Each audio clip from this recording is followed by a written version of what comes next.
सभा ने देवनागरी लिपि में लिखी हिंदी को अंग्रेजों के साथ राष्ट्र की आधिकारिक भाषा के तौर पर स्वीकार किया था। 14 सितंबर 1949 को संविधान सभा ने एक मत से निर्णय लिया कि हिंदी ही भारत की राजभाषा होगी। पहला हिंदी दिवस 1953 में मनाया गया था। इसके बाद आधिकारिक तौर पहला हिंदी दिवस 14 सितंबर 1953 को मनाया गया। पूरी दुनिया की बात करें तो करीब 425 मिलियन लोग हिंदी अपनी पहली भाषा के तौर पर बोलते हैं और लगभग 120 मिलियन लोग ऐसे हैं जो दूसरी भाषा के रूप में हिंदी बोलते हैं। हिंदी भारत में बोली जाने वाली प्रमुख और आधिकारिक भाषा है। अंग्रेजी दूसरी आधिकारिक भाषा है। खबर के मुताबिक हिंदी को राष्ट्रभाषा बनाने के लिए जिसके बाद से ही 14 सितंबर को प्रतिवर्ष हिंदी दिवस के तौर पर मनाया जाता है। हिंदी दिवस मनाने की आधिकारिक तौर पर शुरुआत 14 सितंबर 1953 को हो गई थी। 10 जनवरी 1975 को नागपुर में आयोजित प्रथम विश्व हिंदी सम्मेलन की वर्षगांठ मनाने के संदर्भ में पहली बार ये दिवस वर्ष 2006 में मनाया गया था।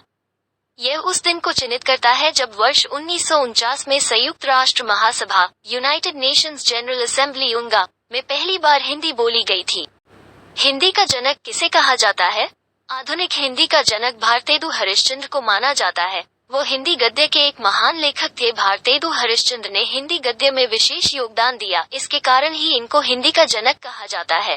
पहला हिंदी दिवस 14 सितंबर 1953 को मनाया गया था, जब भारत के तत्कालीन प्रधानमंत्री पंडित जवाहरलाल नेहरू ने इस दिन को हिंदी दिवस के रूप में याद करने का निर्णय लिया था।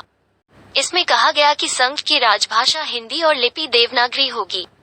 इसके बाद से ही 14 सितंबर को हिंदी दिवस के तौर पर मनाया जाता है। विश्व हिंदी दिवस हर साल 10 जनवरी को मनाया जाता है, जबकि देवनागरी लिपि में लिखी हिंदी को भारत की आधिकारिक भाषा के रूप में अपनाने के लिए हर साल 14 सितंबर को हिंदी दिवस मनाया जाता है। जानने के लिए आपको सबसे पहले हिंदी दिवस के इतिहास को जानना जरूरी है।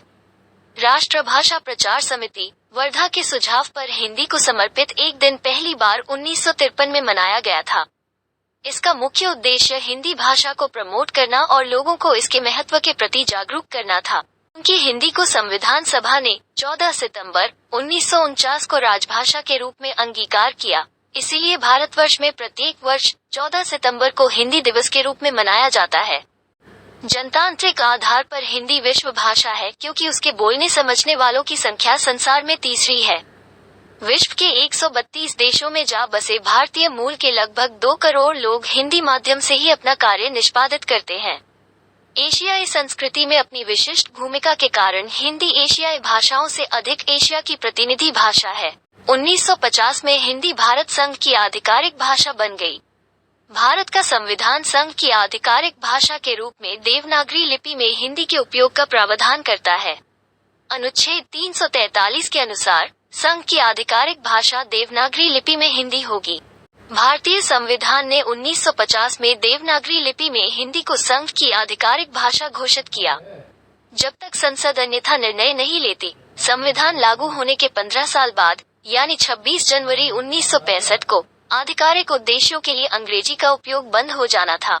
क्योंकि भारत में सैकड़ों भाषाएं और बोलियां बोली जाती हैं, ऐसे में कौन सी राष्ट्रभाषा चुनी जाएगी, ये काफी अहम मुद्दा था। काफी सोच विचार के बाद हिंदी और अंग्रेजी को नई राष्ट्र की भाषा चुना गया।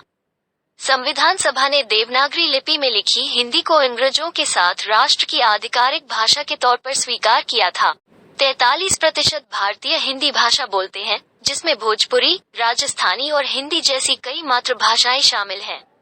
व्यापक हिंदी भाषा समूह के तहत केवल लगभग 26% भारतीय मातृभाषा के रूप में हिंदी बोलते हैं। जनगणना 2011 के अनुसार शब्दों की संख्या 20,000 से बढ़कर 1.5 लाख पहुंच चुकी है।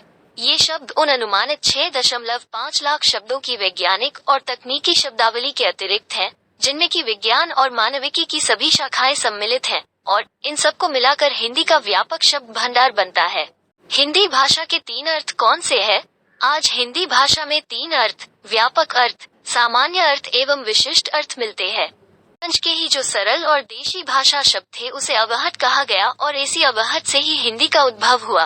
के मुताबिक जाने हिंदी भाषा देवनागरी लिपि में लिखी जाती है। हिंदी भाषा के अलावा देवनागरी लिपि का उपयोग में संस्कृत, पाली, मराठी, कोंकणी, सिंधी, भोजपुरी, नेपाली, मगही, बोडो, संथाली, कश्मीरी, अंगिका, गढ़वाली, मैथिली आदि भाषाएं लिखने के लिए हिंदी भाषा का इतिहास लगभग 1000 वर्ष पुराना माना गया है। संस्कृत भारत की सबसे प्राचीन भाषा है, जिसे आर्य भाषा या देव भाषा भी कहा जाता है।